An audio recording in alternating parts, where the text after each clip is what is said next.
Did I really need the last thing I've bought? I know it may sound like a tired question, but the truth is we do not always consider what we put our money into, and even though our shelves are bowing under the weight, we still feel like something's missing. And this is the problem I will tell you about. Wasn't my last purchase just a momentary desire? What encouraged me to buy it? A low price, an occasion, or maybe I was unconsciously manipulated through the social media, the place where consumerism is being absolutely normalized. Social media support the phenomenon of social influence, and beyond them, ultra-fast fashion shops like Temu or Shein use AI and algorithms to track trends and optimize production. And the way from design to sale on this kind of platforms takes only 10 days. It's crazy. We subconsciously choose to buy the same stuff that's being presented by the influencers in the social media because we can't be worse, we can't lead a less perfect life, even though it's only illusion. We follow everything that seems unrepeatable but also temporary. Half of Polish consumers made a shopping decision based on a post seen in social media last year, while 2 years ago, it was only a quarter of them. So now we can only predict how many of them were throwing money down the drain, assuming how popular is this type of absurd. This kind of videos enhance possessing instead of using materialistic stuff, so it dismisses with the purpose. And when we scroll again, we will see TikToks like this. It says it's not consumerism if it's vintage. It's not true. So there will be another algorithm telling you that the key sustainability is thrifting. But is it really? I am sure it's better than fast fashion, but also a new form of consumerism nobody talks about, because tempted by low prices and conviction it is eco-friendly, we buy much more than we need. And we go thrifting to have fun with our friends and spend money in theoretically safe way. And I hope you know, I'm not saying we should quit buying secondhand stuff. Actually, I think it is the best alternative for fast fashion stores, but we mustn't forget about the balance, because consumerism isn't about buying tons of low quality clothes. It's about gathering stuff we have no need for. And a great example of this is restoring bathroom. Every seasonal holiday is an occasion for shopping, and it doesn't even matter if we celebrate it or not. And for example, for Christmas, we buy gifts for our family members we often don't even know well. But it's appropriate to gift for Christmas, so we just go and buy another bottle of body wash that will be thrown unopened to trash 2 years after expiration date.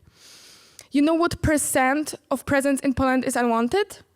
It is 85%. And when it comes to returning them to the shop, it turns out that a quarter of them will end up in the scrapyard, while only half of them will turn back to the store shelf.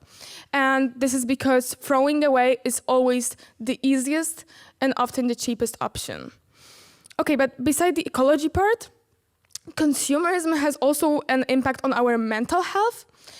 And consumption can make us feel satisfied for a while when we idealize the moment of using new item. And even viewing and scrolling offers stimulates our dopamine neurons. For example, on Vinted, we scroll it as if it was TikTok, and I also catch myself doing it. I'm not saying I don't. And when we finally decide to buy something, the moment of transaction gives us a moment of award, a dopamine rush. And it sounds innocent, but at the end of the day, this is where addiction starts.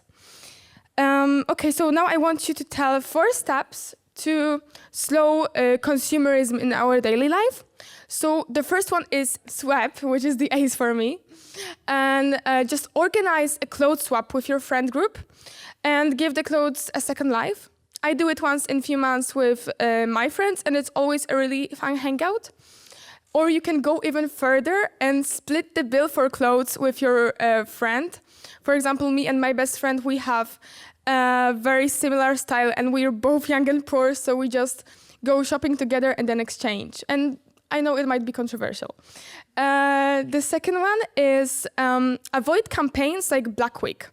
This is the easiest way to buy absolutely unnecessary stuff because of the slogans that every year sound like now or never. It's a paradox.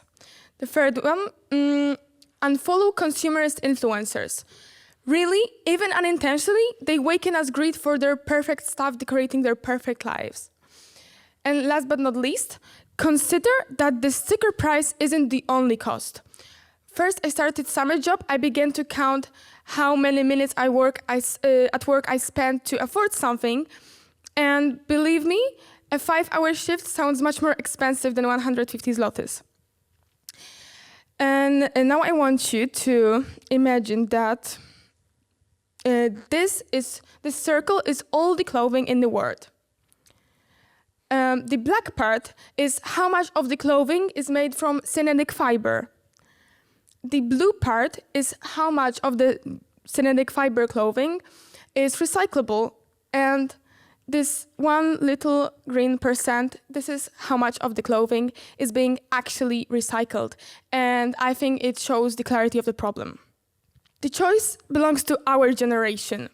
Will we continue down this path of endless consumption, or will we stop and redefine what truly matters?